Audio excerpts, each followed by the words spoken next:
Hi, and welcome to Where Are They Now? I am your host, Heather Lindstedt from the Chelmsford High class of 1985. Today I'm joined by Deb Detora from the class of 1975. Deb, thank you very much for being on the show. Oh, thank you for having me. Yes.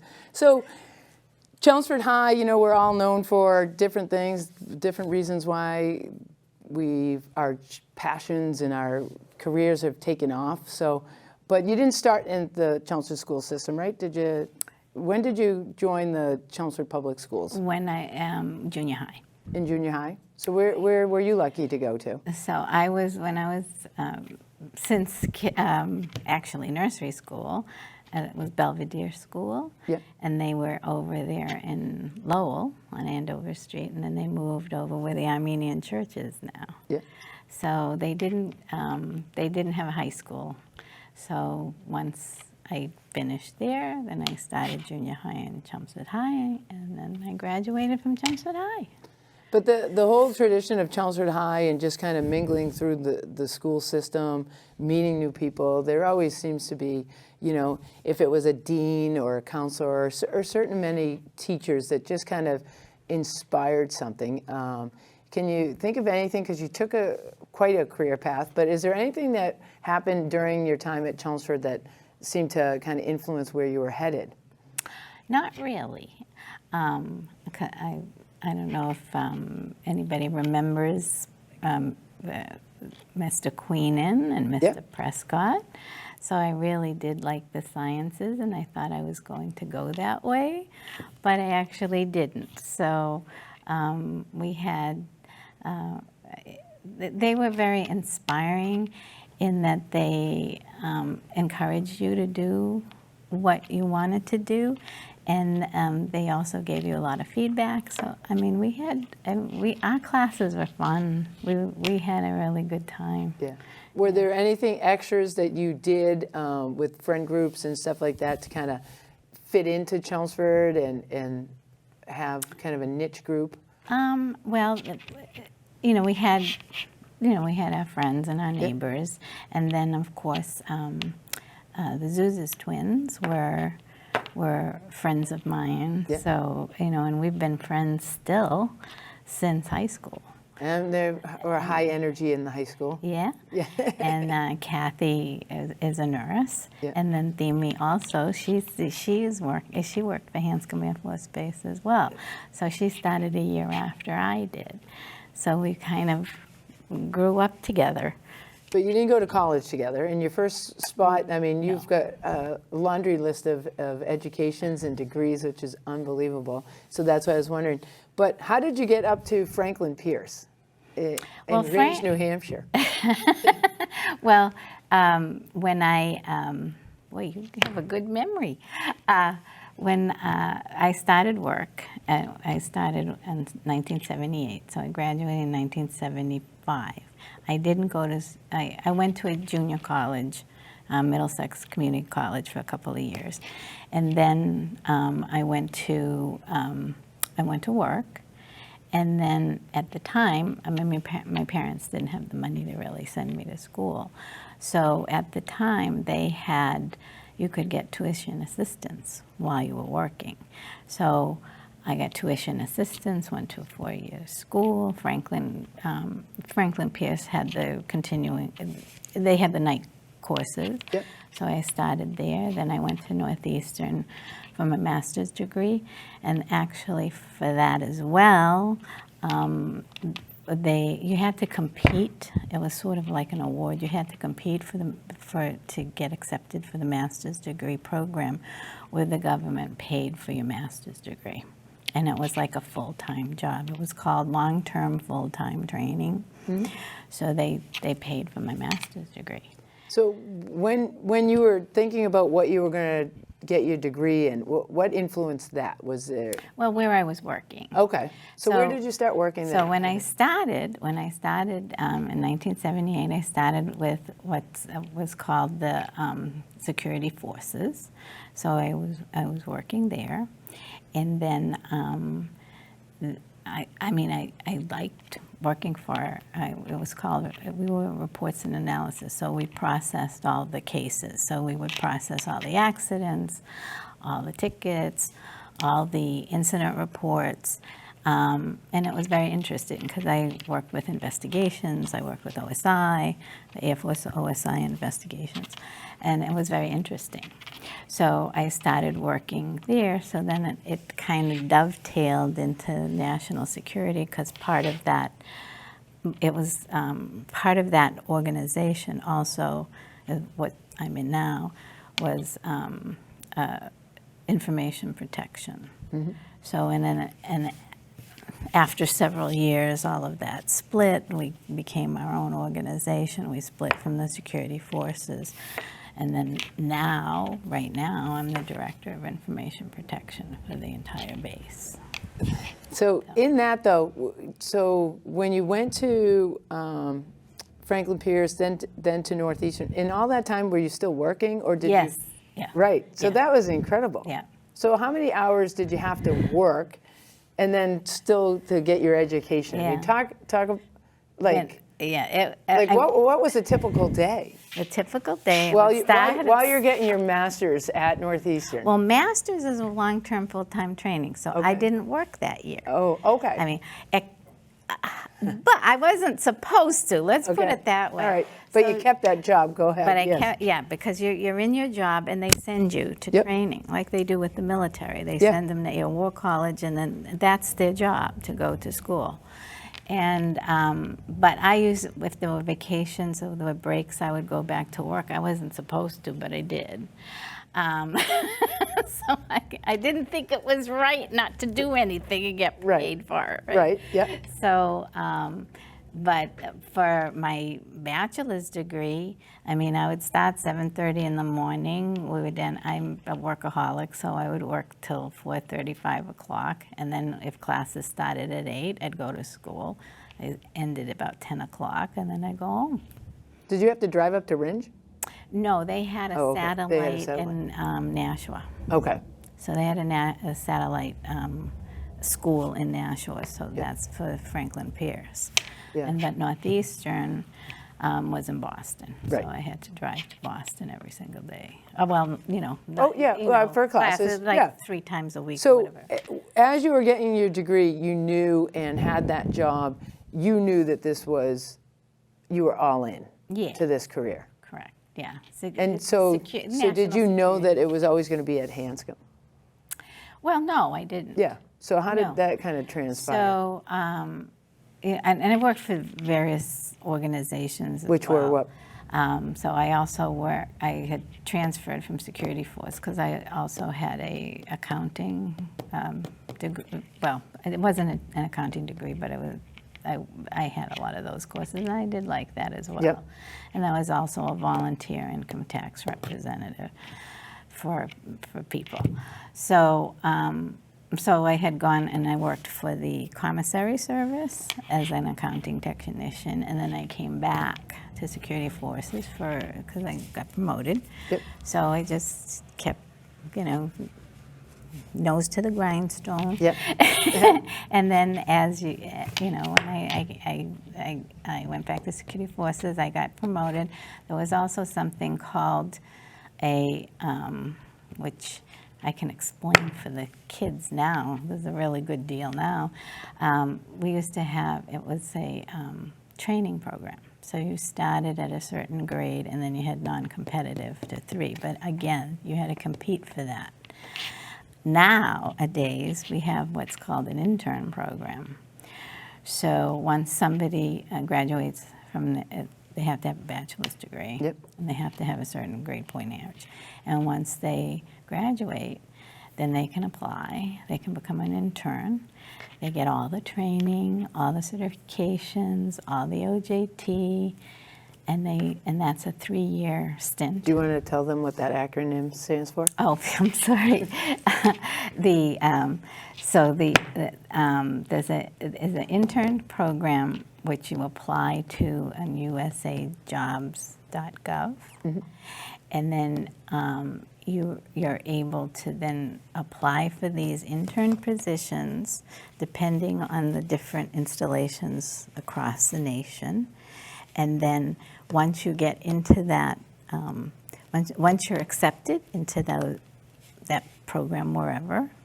Then you go to that installation, and then you get every single training that's in your portfolio. Yeah. And it's a non-competitive. You start off as a 7, a GS7, Yep. then you go to a GS9, and then GS11 when you graduate. And then after that, you're on your own. You have to compete for jobs in the within the nation. But the good part of that is that once, if there's a vacancy someplace, and you might not want to go to, you Right. know, Timbuktu, Right. but if there's an opening there, at least you have a job, because we're required to place the graduating interns.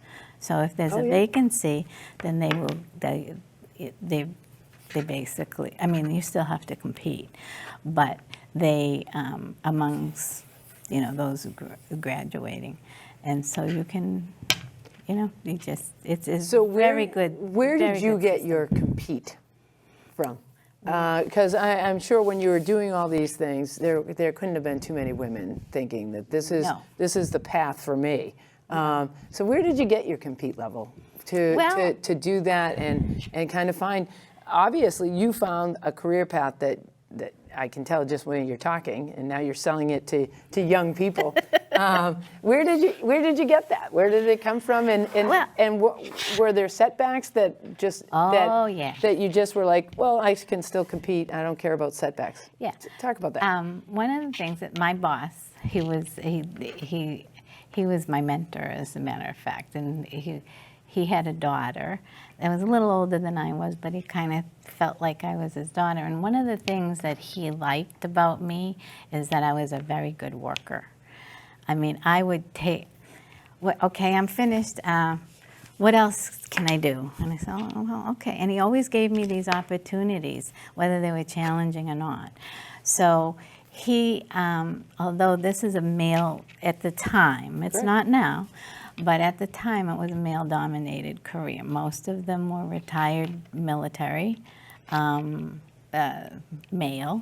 that were in that career field. And the other thing that started at that time is automation. So we used to have all of these different reports, the old typewriters and the and the correction tape and all of that.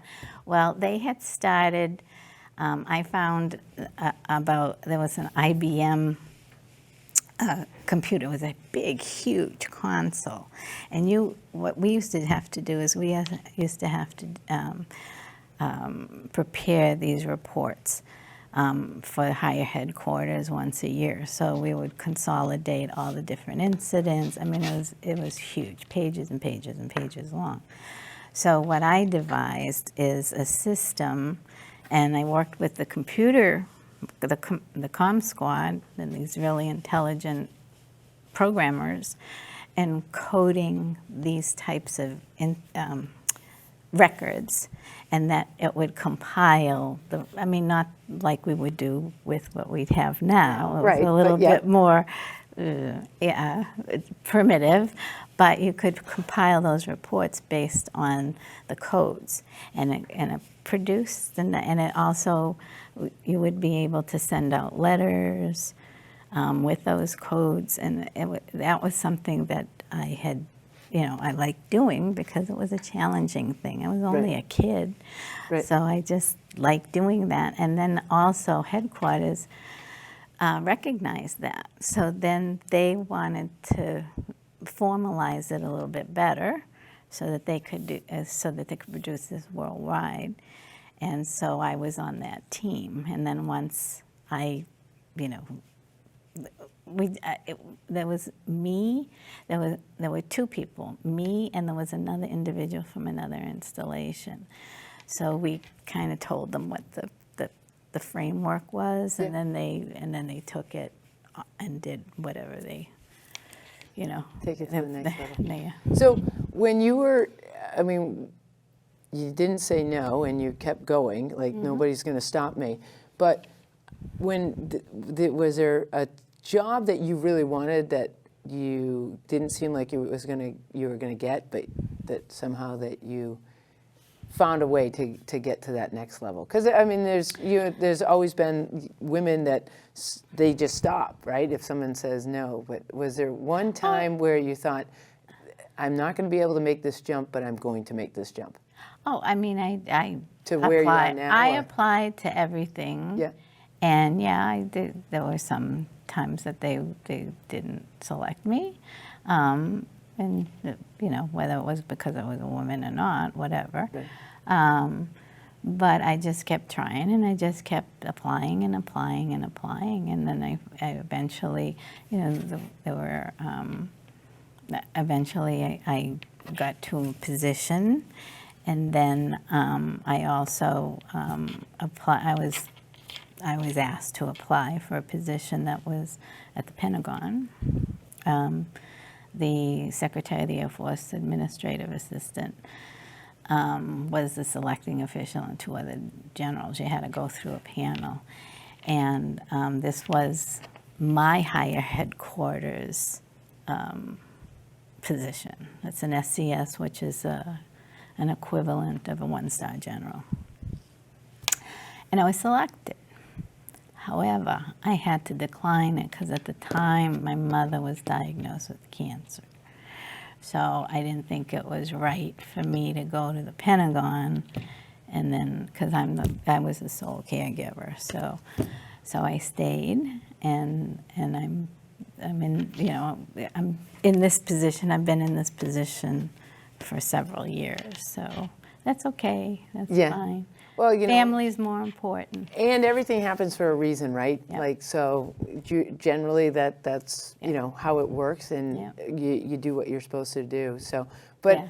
but I would have been the first woman that occupied that position. but technically you had it, so you did.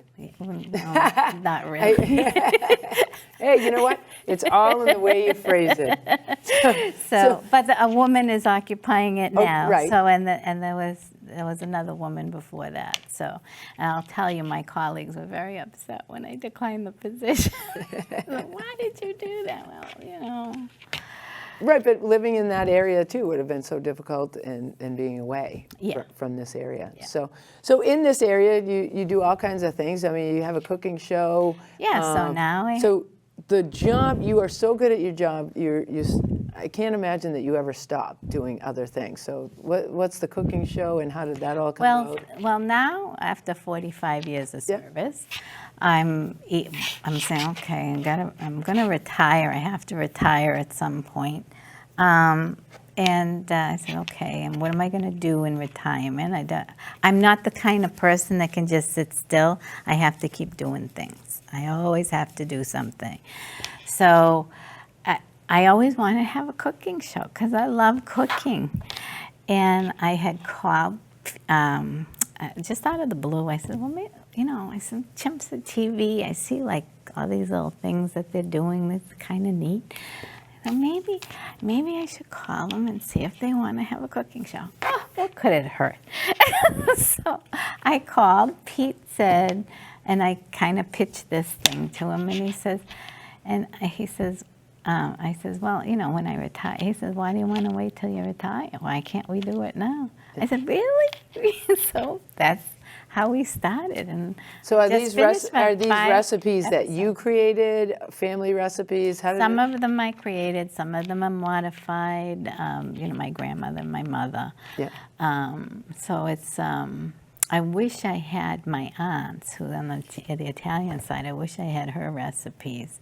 But my cousin didn't, I mean, she had passed away, and all the recipes are gone. Oh, with it. So when he told me that, I says, you know what, I'm going to write a cookbook, a family cookbook, and I'm going to gather everybody's stuff so that we can have something that we can leave behind so that these things don't get lost. Because my grandmother didn't write English. So everything was from her head. So I had to watch. I mean, since I was a little kid, I watched and I paid attention. And my mother, she did write some things down, but they're all little pieces of paper all over the place, you know. Right. So those are the kind, I mean, that. Do you think you use cooking as a de-stressor from your job? Oh, yeah. And Especially making bread okay. or cookies. The last episode, I think I mentioned that if you had a bad day or a bad week, this is a good way to get out your aggression. So, but was that like you had a bad day at work and stuff like that? Was that like, okay, hold on though, I got to cook? Well, I'm probably too tired to cook. I was going to say. And so then I was going to follow up with that question. Like, was it at like midnight, 1 in the morning? No, Like, how did I would. Sometimes I'd work till midnight. So yeah, and you have to eat. But yeah, yeah. Like when we had the BRAC, there were two Hanscom Air Force Base was on the list twice. yep. Fort Devens was BRAC'd in 1996, I believe, and then 2005. They wanted, well, they actually wanted a BRAC Hanscom twice. In 2005, though, the Air Force Research Lab, which was part of Hanscom Air Force Base, was actually BRAC'd. So they split, and those organizations, one went to Kirtland Air Force Base, the other one went to Wright-Patterson Air Force Base. But the rest of us remained. And I was on that team because we wanted to showcase what we actually did. Mm-hmm. So it was called Fort Franklin. It was named after our general, a 3-star. So, and we had all these little, and channel, I think it was Channel 7 that came for the public release part of it so that they could see like what we were doing. So we had little tents all over the place. We actually brought in aircraft. And we actually showcased to the decision makers what we actually do. So I was on that team. I was on the security team for that. And so apparently it was a good idea because it was successful. Yeah. So we didn't. And part of it was when I was working, I was also detailed to be the director of security for AWACS, which was my program. And when I retire, I would like the flag that they give me flown on AWACS because that's my baby. Okay. So, so those are, and they flew in the plane so that they could, and they had we used to have air shows. We don't have those anymore. Right. Yeah. They're too expensive to hold. I used to go to those. Yeah. Aren't those fun? Yeah. They were great. Yeah, we had the Thunderbirds, and then the Thunderbirds couldn't come, so we had the Blue Angels. The Navy, they're okay, they're fine. That's okay, we get along. So you said you had a great mentor, and the way you're so passionate for it. Do you have like a person though that you feel like you really mentored that's blossoming in the? And was it an intern that you took under your wing or those kind of things? Well, I've had 10 interns that came through our program.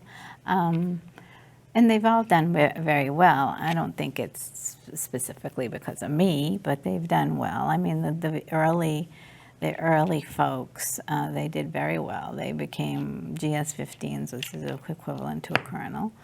But they worked for different agencies. Yeah. And so, I've followed some of them. Some of them have retired, actually. They retired before I did. Did you steal some of the ideas from your mentor and bring in your own things? Yes, I used him as an example. He was a good boss. Yep. He was encouraging.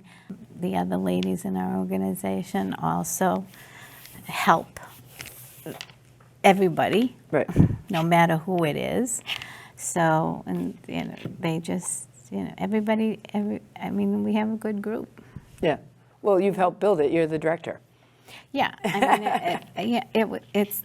I mean, with all the reorganizations that we had, I mean, it was trying to be as seamless as possible for our customers. Yeah. Because it's a little, when you have a reorganization, it's very disruptive. So, you're trying to maintain that level of service without saying, okay, we can't do it because, except when you move. When you move, you can't. I mean, Right. you can't do it. We're going to be out for 3 days because we're moving. But other than that, I mean, it's challenging. Yeah. As long as you have, if you're organized and you know your whatever it's in any career. If you know I don't know your stuff. If you know your stuff and you're organized, you can do anything. You can, we've been organized so many times, I call it plug and play. It's like, okay, we have a little module, and you can put us anywhere. And I was just trying to be funny when they were moved, and I think we moved to every building on the base. Yeah. And I said, you know what, instead of moving us around, why don't we get a Bruce Springsteen van, just put us in there, we can go wherever you want us to go. And I was just trying to be funny, and one of the facilities, he said, you know, that's not a bad idea, we'd be saving money. So are you in a van? No. I said, you can just roll around wherever. Okay, you want us over here? We'll just drive over there. Well, I'll tell you, I mean, I don't, you've kind of explained it, but I mean, to say that you're a whirlwind is like unbelievable. I think I have energy, but I would never be able to keep up with you. Oh, And I don't know about that. I so thank I'm you. mellowing out. Oh, you are? Okay. So thank you, and congratulations on an unbelievable career. And obviously that I think you've been a role model for so many women in knocking down. Well, yeah, you never know, but you're being humble because I think that's who you are. But anyways, I so appreciate, Deb, hearing your story, being on our show. Thank you so much for coming on. Thank you for having me. Yes, and to everybody else out there, thank you for joining us today. Tune into Deb's cooking show, and of course, come back and watch us on Where Are They Now. Thank you.